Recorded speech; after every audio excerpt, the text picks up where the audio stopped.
Sophie Wilmès fera son discours à la Chambre devant moins de 15 députés. Mesure de prudence oblige, le Parlement a dû adapter son organisation. Impossible de réunir 150 députés et tout un gouvernement dans un lieu clos, la déclaration d'investiture de Sophie Wilmès se fera donc en comité restreint. Le gouvernement ne sera donc pas présent dans son ensemble.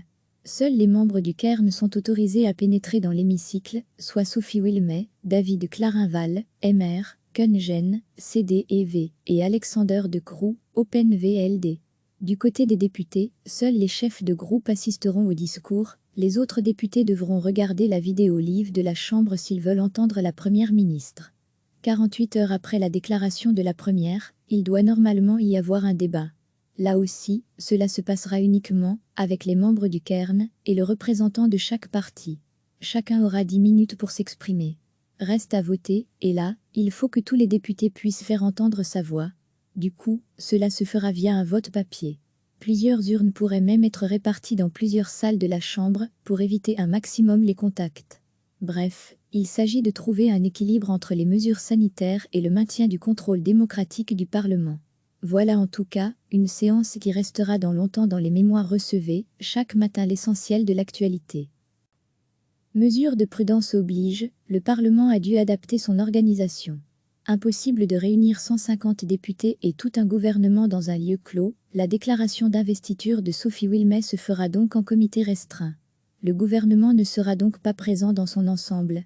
Seuls les membres du Cairn sont autorisés à pénétrer dans l'hémicycle, soit Sophie Wilmès, David Clarinval, MR, Kungen, CD&V, et Alexander De Croo, Open VLD.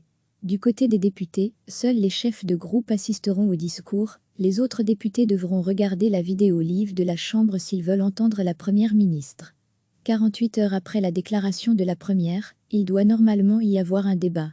Là aussi, cela se passera uniquement avec les membres du Cairn et le représentant de chaque parti.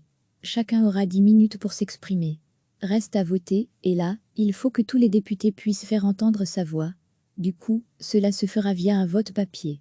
Plusieurs urnes pourraient même être réparties dans plusieurs salles de la Chambre pour éviter un maximum les contacts.